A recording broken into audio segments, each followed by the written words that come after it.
Hello everyone and welcome back to my channel. आज का हमारा टॉपिक है इक्वालिटी इन डेमोक्रेसी। ये चैप्टर बहुत ज़्यादा इंटरेस्टिंग है। इस पार्ट में हम इसके इंट्रोडक्शन से स्टार्ट करेंगे एंड कुछ टॉपिक्स को कवर करेंगे। The key elements of a democratic form of government include the ways in which people participate in the democratic process, conflict resolution and equality and justice. जो elements होते हैं एक democratic form के एक government में, वो include करते हैं वो तरीका जिसमें कि लोग पार्टिसिपेट करें डेमोक्रेटिक प्रोसेस में, कॉन्फ्लिक्ट्स होते हैं, कॉन्फ्लिक्ट के रिजोल्यूशंस होते हैं, इक्वालिटी और जस्टिस में भी। Equality is an important principle of a democratic government. तो इक्वालिटी एक बहुत ही ज़्यादा इंपॉर्टेंट प्रिंसिपल है डेमोक्रेटिक गवर्नमेंट का, बिकॉज डेमोक्रेटिक अगर गवर्नमेंट है एक कंट्री में, अगर डेमोक्रेसी है, एक डेमोक्रेटिक गवर्नमेंट है, तो इक्वालिटी का होना बहुत ज़रूरी है to choose the right candidate to form the government.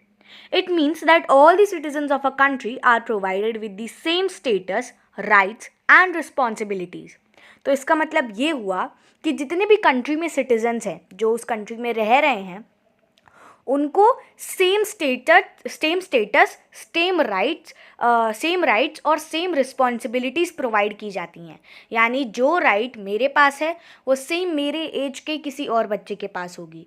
और ऑफ कोर्स अगर अभी तो हम लोग छोटे हैं एंड अगर आप 18 प्लस हो तो आपको राइट होगा टू वोट.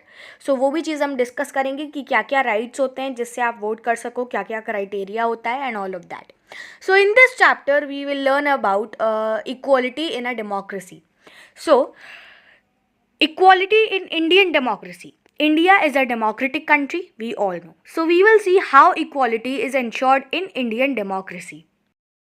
सबसे पहला टॉपिक है इसमें formal equality. Jawaharlal Nehru rightly called the unity in diversity a great feature of our country. India is a large country with people of different regions, religion and languages living together. तो जवाहरलाल नेहरू ने rightly हमारी country को unity in diversity बताया था, like हमारी country का एक great feature ये बताया था कि we are united and diversed also. Basically India एक ऐसी कंट्री है जहाँ पे बहुत ज़्यादा नंबर ऑफ़ पीपल रहते हैं, बहुत मतलब वर्ल्ड में सबसे ज़्यादा पॉपुलेटेड कंट्री इंडिया ही है. और इतने ज़्यादा लोग हैं कि कोई अलग रीजन से है, कोई कहीं और रहता है, कोई अलग रिलीजन से है, अलग अलग धर्म से है, कोई कुछ और लैंग्वेज बोलता है, कोई और लैंग्वेज बोलता है. Different languages are also spoken in different parts of India. और सब एक ही कंट्री में तो रह रहे हैं. Despite of the differences we are all united and we are living in the same country. Whether we are Muslim, whether I am Muslim or I am Hindu or I am Sikh, I am Isai or whatever, or whether I am Christian, but we are living in single country, that is India. So we are united despite of our differences. Being a democratic country, it is vital that all are treated equally. There is no democracy without equality. एक democratic country में होना ये एक बहुत ही ज़्यादा vital बात है कि सारे ही जो सिटीजन्स हैं उन्हें इक्वली ट्रीट किया जाए. It is very important. और अगर इक्वालिटी नहीं है कहीं पे तो वहाँ डेमोक्रेसी भी नहीं है. Equal rights are formally given to all. According to our constitution, rule of law prevails. It ensures that the government treats everyone as equal, irrespective of one's economic, social or political status, caste, religion or gender. Basically जो हमारे constitution का rule of law है वो ये prevail करता है और ये इंश्योर करता है कि जो गवर्नमेंट है, जो सरकार है, वो इंडिया के हर एक व्यक्ति को, हर एक सिटीजन को इक्वली ट्रीट करेगी. बिकॉज ये कॉन्स्टिट्यूशन में लिखा है, ये मैंडेटरी है, क्योंकि इसके बिना फिर डेमोक्रेसी कुछ है ही नहीं. And it doesn't matters, no matter what कि वो पर्सन का क्या इकोनॉमिक है, मतलब वो अमीर है या गरीब है, क्या उसका पॉलिटिकल स्टेटस है, वो किस कास्ट से है, क्या उसका रिलीजन है, हिंदू, मुस्लिम, सिख, क्रिश्चियन, वॉट एवर.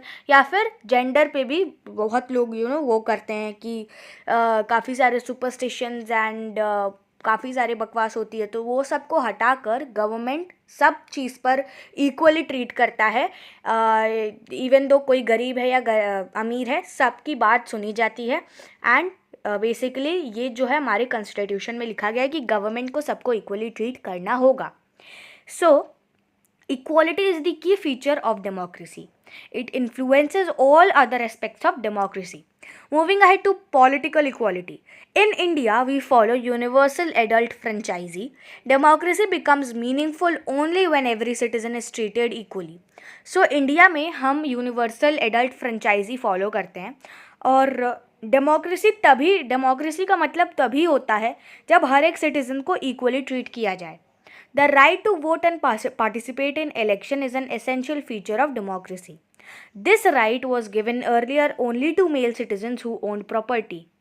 तो जो ये राइट टू वोट है, इलेक्शंस में पार्टिसिपेट करना और आपको जो भी आपका रिप्रेजेंटेटिव है या कैंडिडेट आपको जिसके भी वोट करना है, वो इलेक्शन में पार्टिसिपेट करना और जो राइट टू वो है, ये हमारी कंट्री का और डेमोक्रेसी का एक बहुत ही ज़्यादा इम्पॉर्टेंट फीचर और एसेंशियल फीचर है. अब जो ये राइट है, ये जो अधिकार है वोट करने का, ये पहले सिर्फ मेल्स को यानी आदमियों को दिया जाता था, मेल सिटीजन्स को दिया जाता था, वो भी जिनके पास खुद की प्रॉपर्टी हो. During the 19th and 20th century, the suffragette movement swept through various nations demanding the right to vote for women. So then एक मूवमेंट स्टार्ट की गई 19 और 20 सेंचुरी के बीच में, जो कि थी सफ्रेगेट मूवमेंट, जो कि सारे ही जितने भी वेरियस नेशंस थे जो कि ये डिमांड करते थे कि वुमेन को भी राइट होना चाहिए वोट करने को, वुमेन को अधिकार होना चाहिए कि वो भी इलेक्शंस में पार्टिसिपेट करें. तो ये उस चीज़ पे बेसिकली ये जो मूवमेंट था ये उस चीज़ पे था. The right to vote was granted to women at different times in different countries. In India, the right to vote was given to the entire adult population irrespective of caste, color, religion, gender और creed at the time of independence. But India में ऐसा नहीं था. भारत में जब independence हुआ, जब अंग्रेज़ गए भारत से और हमारी कंट्री इंडिपेंडेंट हुई, तब जो राइट टू वोट था वो सबको था. वही बात है कि यहाँ पे बताया जा रहा है कि उससे मतलब नहीं था कि वो किस कास्ट से है, गोरा है, काला है, रिलीजन कैसा है, कौन से जेंडर का है या फिर क्रीड. उस टाइम पे हमारी इंडिपेंडेंस के टाइम पे so only those who are deemed unsound of mind in people convicted of certain criminal offences are not allowed to vote. Now universal means all and adult those who are above the age of 18 and franchisee means right to vote is the basis of modern democracy. So universal adult franchise क्या है? सारे ही व्यक्ति को vote करने का अधिकार है, but वही वोट कर सकते हैं जिनकी उम्र 18 से ऊपर है. So basically men and women, rich and poor, educated and uneducated, all are treated as equal. तो वही बताया जा रहा है कि सारे ही इंडिया के सिटीजन्स इक्वली ट्रीट किए जाते हैं बिकॉज ये हमारे कॉन्स्टिट्यूशन में लिखा है. Each adult citizen gets one vote to cast and every vote has the same value. People enjoy the right to elect and even remove their ruler. So one can even get re-elected. Here the ultimate power lies with the people. Now we will discuss about social equality. So कुछ ऐसे भी sections हैं हमारी society के जो कि progress करने में एंड ग्रो करने में एंड डेवलपमेंट में अभी तक अनेबल हैं. So basically mainly we have been deprived of education. They need to be provided with opportunities and assistance for development. After independence, some provisions have been included in the Constitution to create social equality and for the improvement of the discrimination and marginalized sections of the society. So basically independence के बाद मतलब सिर्फ ऐसी बात नहीं है कि जो गरीब है उनको सिर्फ पढ़ाई का अधिकार होगा. Despite of except of education उनको काफ़ी सारी चीज़ों की भी अपॉर्चुनिटीज़ मिलनी चाहिए, जैसे जॉब अपॉर्चुनिटीज़ एंड जिससे कि उन्हें एरिया का ही तो डेवलपमेंट होगा. ठीक है, तो कुछ ऐसे प्रोविजंस भी हैं जो कि इंक्लूड करते हैं जो कि हमारी कॉन्स्टिट्यूशन में हैं, जिससे कि सोशल इक्वालिटी क्रिएट की जा सकती है इम्प्रूवमेंट के लिए, जो कि डिस्क्रिमिनेशन और मार्जिनलाइज सेक्शंस ऑफ सोसाइटी हैं, यानी कि वो सोसाइटी के सेक्शन जो कि जिन्हें डिस्क्रिमिनेट किया जा रहा है, जिन्हें आइसोलेट किया जा रहा है वो. तो अब उनके लिए भी काफ़ी सारे गवर्नमेंट ने स्टेप्स लिए हैं. So some seats are reserved in the Lok Sabha and state legislative assembly. तो ये जो बैकवर्ड क्लासेस हैं ना ये सोसाइटी के, तो इनके लिए कुछ सीट्स लोकसभा में रिजर्व्ड हैं और स्टेट लेजिस्लेटिव असेंबलीज में भी रिजर्व्ड हैं। Untouchability has been declared a crime. तो ये जो अनटचेबिलिटी है, जो बैकवर्ड क्लासेस को बेसिकली दलित्स को हम जो बोलते हैं ना, वो अनटचेबिलिटी एक क्राइम की तरह डिक्लेयर कर दिया गया है। तो अब ये क्राइम है तो ये कोई कर नहीं सकता। So there is a reservation of seats in educational institution and government jobs.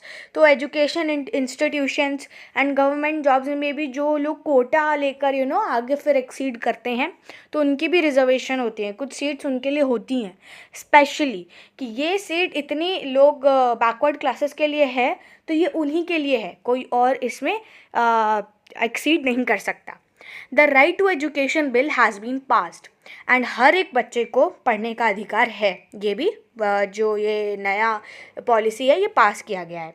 Child labour laws and food security bills have been also passed.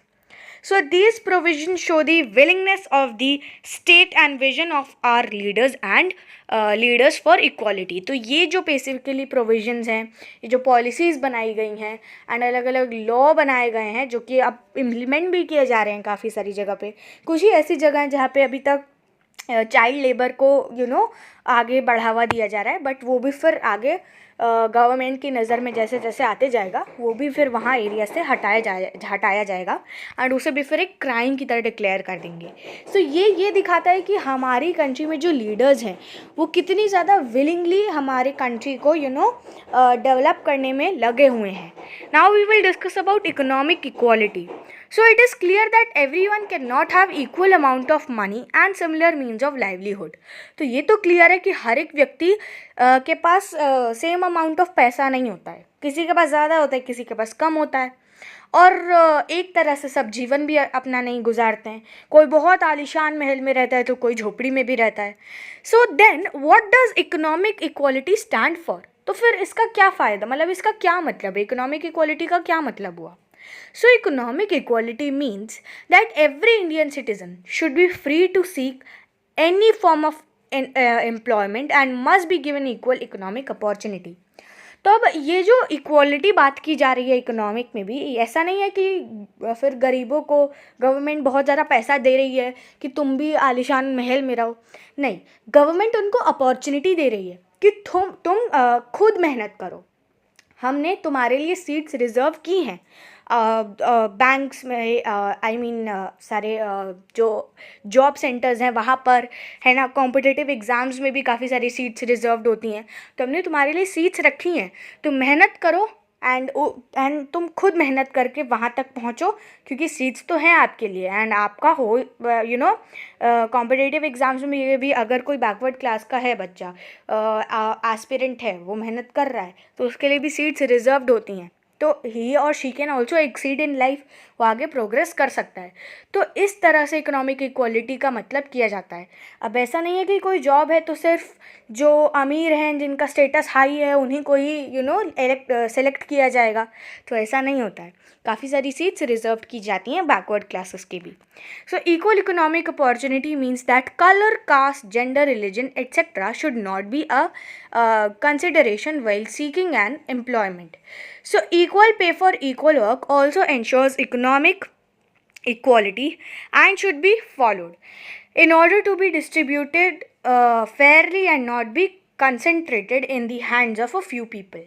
So Bharat में जो बंधुआ मजदूर है या फिर जो प्रैक्टिस है दैट इज़ बॉन्डेड लेबर, वो रिस्ट्रिक्ट करता है इकोनॉमिक फ्रीडम को।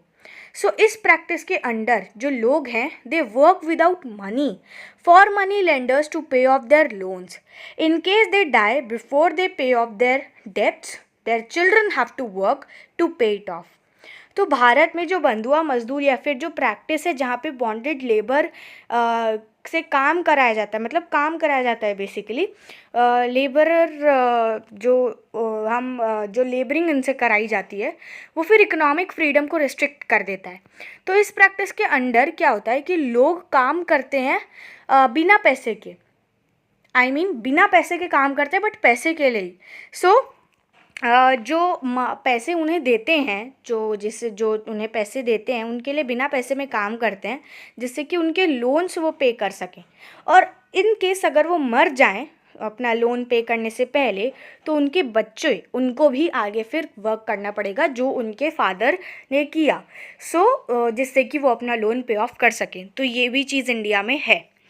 Now we have reached to the end of the video. I hope you all liked the video and enjoyed watching it. So इसके next part में हम discuss करेंगे decision making mechanism and जो हमारा constitution है उसके important articles को भी डिस्कस करेंगे.